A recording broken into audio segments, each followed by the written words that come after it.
नमस्कार, मैं हूं राजेश पांडे। आप देख रहे हैं श्री नारद मीडिया। नारद मीडिया के साथ इस समय हैं जिला भाजपा के प्रवक्ता देवेंद्र गुप्ता जी।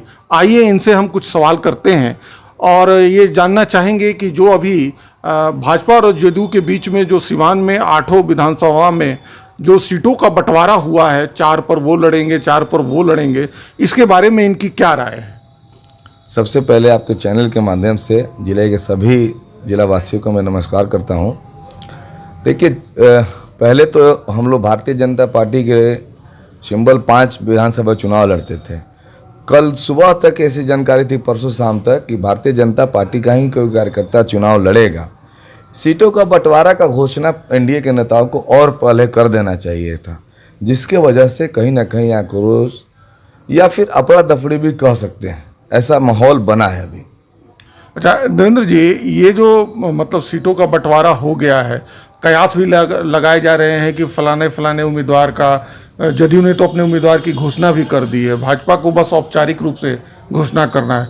तो कहीं ना कहीं आप ये मानते हैं कि जो जमीनी स्तर के कार्यकर्ता हैं उनका अनदेखी किया गया है? देखिए, इस पर शीर्ष नेताओं से बात हुई है और उन्होंने आश्वासन दिया। सिवान विधानसभा में ही अभी घोषणा नहीं हुई।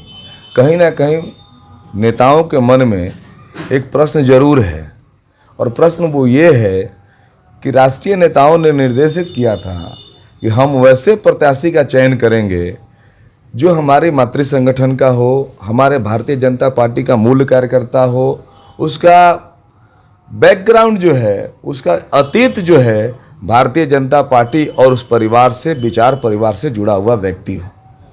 कहीं ना कहीं मेरी भी कई नेताओं से बात हुई, आज दिन में भी कई नेताओं से बात हुई, और उन्होंने आश्वासन दिया कि चिंता करने का विषय नहीं है, जो होगा अच्छा होगा। आपके नाम पर भी विचार चल रहा है, हो सकता है कि आपके नाम पर मोहर लगे। इसलिए मुझे पूर्ण विश्वास है कि मैं भारतीय जनता पार्टी से पहले जनसंघ और उसके पहले संघ परिवार से, मेरे दादाजी, पिताजी और मैं, मेरा भाई, हम लोग तीसरी पीढ़ी को इस पार्टी को सींच रहे हैं। तो मुझे पूरा विश्वास है, आज भी विश्वास है कि अंतिम समय में मेरे नाम पे मोहर लगने जा रही है।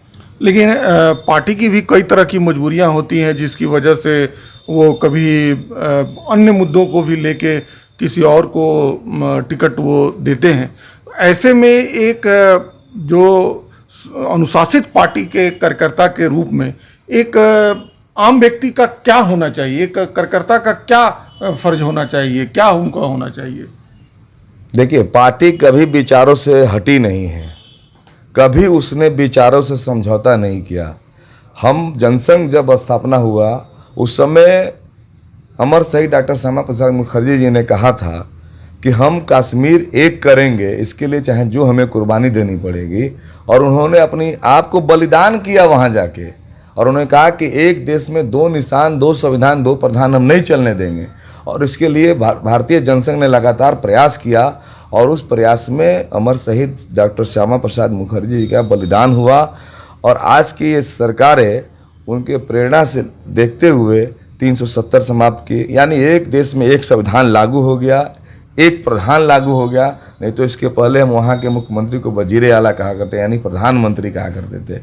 तो हम सब लोग, भारतीय जनता के पार्टी के लोग, नेता हमारे सिद्धांत से अलग नहीं हटते। लेकिन दूसरी तरफ आप देखेंगे तो पार्टी के दूसरे नेता जिनके विचारों से पार्टी आगे चलती है, उनको बलिदान के प्रेरणा से चलती है, अमर शहीद जी के, और इनके पंडित दीनदयाल उपाध्याय जी के विचारों से। उनका कहना था गरीब हमारे भगवान हैं, पहले उनकी सेवा करना है।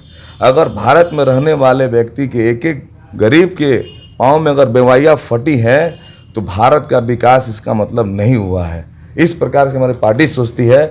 उन्होंने अपने पॉलिटिकल डायरी में एक बात लिखा है, और उन्होंने ये लिखा कि अगर शीर्ष नेतृत्व से प्रत्याशी चयन में कहीं गलती होती है तो उसके लिए कार्यकर्ता, हम जैसे कार्यकर्ता और मतदाता उस विचार के, उस भूल को सुधार करने के लिए स्वतंत्र हैं। आप पढ़ लेंगे दीनदयाल जी को। अच्छा, एक बात, आप जिले के भारतीय जनता पार्टी के प्रवक्ता हैं, आपका क्या इस समय ये स्टेटमेंट रहेगा, क्या आपका व्याख्यान रहेगा कि सारे कार्यकर्ता संगठित होकर जो पार्टी का बात है उसको माने?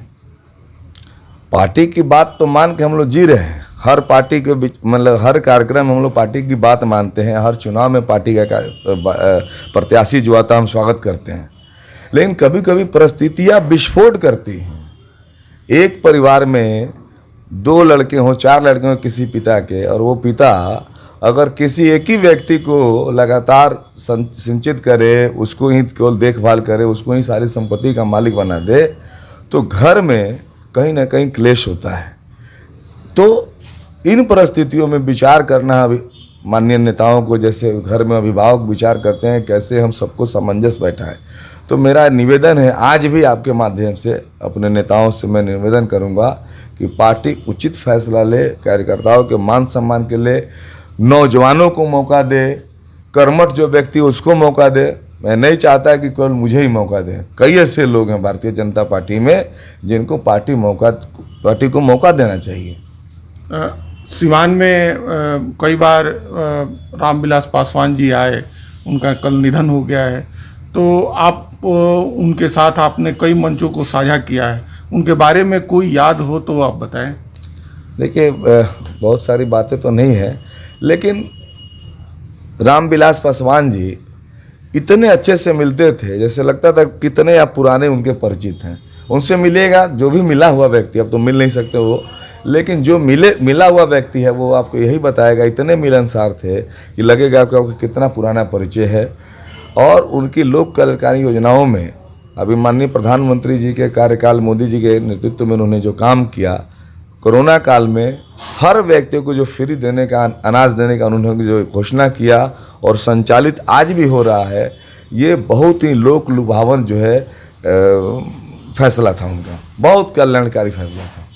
अच्छा देवेंद्र जी, इन सभी से हटके क्या ये आप मानते हैं कि आप जैसे कार्यकर्ता को टिकट मिलना चाहिए? मैं तो ये कह रहा हूँ, हम जैसे कार्यकर्ता, केवल मैं नहीं, फिर मैं आपसे मैं बोल रहा हूँ, केवल मैं नहीं, कई ऐसे कार्यकर्ता। मैं 2010 में गया था, स्वर्गीय विजय बाबू मेरा नाम कार्यकर्ताओं के सबसे आइडियल कोई नेता है अगर थे तो स्वर्गीय विजय बाबू थे। वो कार्यकर्ताओं को कितना अच्छा ढंग से प्रस्तुत करते थे, उनसे सीखना चाहिए हर आदमी को। और 2010 में मेरा नाम उन्होंने बढ़ाया था, दिल्ली तक मेरा नाम गया था, लेकिन नेताओं ने कहा कि नहीं, अभी उनका उम्र कम है, अभी पहली बार पार्षद बने, 1-2 बार और बनेंगे तो विचार किया जाएगा। लेकिन मैं आपको और बताता हूँ, 2007 के पहले विजय बाबू जानते हैं, मुझे जदयू की तरफ से चेयरमैन का ऑफर था। केवल इतना था कि ये कहना था कि आप चेयरमैन जब बन जाएंगे तो आपको ये कहना था कि मैं जदयू का मेंबर हूँ। उनके नेताओं को मैंने 2-3 दिन के बाद कहा कि आप गलत जगह डायल कर रहे हैं। विजय बाबू जब ये बात जाने तो मुझे बहुत डांट लगाया था, बोला था कि भाई तुम्हारे मन से ना भाजपा निकलेगा ना संघ निकलेगा, तुमको इस बात को स्वीकार कर लेना चाहिए था, क्या लगा है, तुम अगले विधायक रहते अगर साथ में तुम चेयरमैन। लेकिन मैंने अफसोस नहीं किया। मैं आपको दूसरी बात बताता हूँ, 2015 में राष्ट्रीय जनता दल के लोग मेरे पास आए थे ऑफर लेकर चुनाव लड़ने के लिए, मैंने उस समय भी ठुकरा दिया। फिर उन लोगों का दूसरा प्रस्ताव था कि आपको नीतीश जी पसंद है, हमने हाँ नीतीश जी कुछ पसंद हैं, चूँकि उनका जो एक सुशासन बाबू का एक चेहरा बना था वो 15 में भी कायम था। आज हालांकि गिरा है, मैं अभी स्वीकार करता हूँ, मैंने कई इसके पहले भी कहा है कि सुशासन में गिरावट आई है, लेकिन 15 में उनका अभी भी विश्वास लोगों में था और उसका परिणाम आया कि वो अच्छे सीट से जीत के पुनः मुख्यमंत्री बने। तो मेरे लिए उन लोगों ने, मैं उनको धन्यवाद देता हूँ, आपके चैनल के माध्यम से भी सुन रहे होंगे कि उन लोगों ने आके कहा कि चलिए हम लोग राष्ट्रीय जनता दल के सिंबल हटा के आपको जदयू का सिंबल देते हैं। उसके बाद मैंने कहा था कि आप हमको 1 दिन का टाइम दीजिए, अपने समाज में पूछते। मैं समाज से पूछने नहीं गया और मैंने सीधे डिसीजन दे दिया, क्योंकि मुझे पार्टी बदलने का शौक़ नहीं था। मैंने कहा कि मैं, चूँकि विजय बाबू भी कहा करते थे कि विधायक और सांसद बनना बड़ी बात नहीं है, लोगों को दिल में रहना जरूरी चीज़ है। तो मैंने उस चीज़ को याद करके मैंने उसको ठुकरा दिया। लेकिन जब मैं चुनाव के बाद समाज को ये बात बताया तो समाज के लोगों ने बहुत नाराज हुए। अच्छा, अभी तक का जो घटनाक्रम है, मैं 2 मिनट में इसको पूरा कर लूँ, मैं 2 मिनट बोलूँ। मेरे साथ जो काम करने वाले पार्टी के कार्यकर्ता थे, संघ के स्वयंसेवक जो मेरे मित्र थे, सबका गुस्सा था कि वो डिसीजन तुम्हारा गलत था मेरे मित्र, ये डिसीजन तुमको करना चाहिए था, विधायक बन जाते तो वहाँ जाके अपनी विचारधारा को रखते। मैं उसको भी स्वीकार कर लिया, ठीक है वो गलती हो गई, लेकिन कितने दिनों को स्वीकार किया जाए। आप कहीं से आएंगे, कोई कहीं से आएगा, टिकट पाएगा, फिर आप दूसरे दल में जाएंगे, फिर इस दल में आके टिकट पाएंगे। ये अब मुझे ये गंवारा नहीं है। मैंने कहा कि पार्टी अगर डिसीजन करती है, मैंने आज भी निवेदन किया है नेताओं से फ़ोन करके कि आप मेरे नाम पे मुहर लगाइए। मेरे अगर हमको कहीं आप संतुष्ट नहीं है, मेरे जैसे किसी नौजवान को आप टिकट दीजिए, नए उम्र के लोग को टिकट दीजिए, हम लोग चुनाव जीत के जाएंगे, काम करेंगे।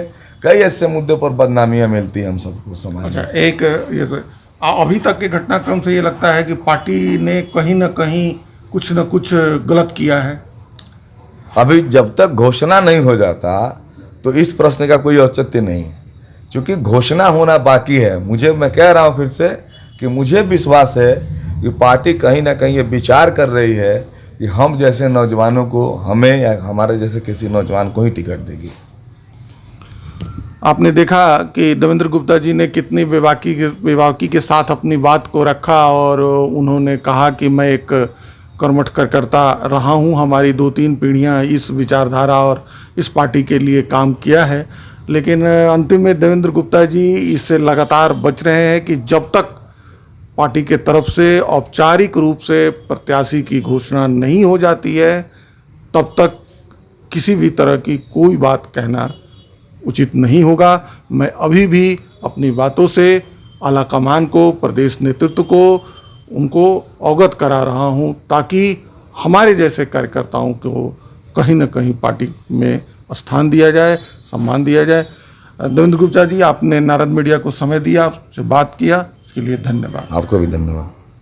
चले आइए सिवान शहर स्थित डीएवी कॉलेज मोड़ के निकट महाकाल कंप्यूटर्स में नामांकन प्रक्रिया जारी है। अधिक जानकारी के लिए कॉल करें 70049 75 883 पर।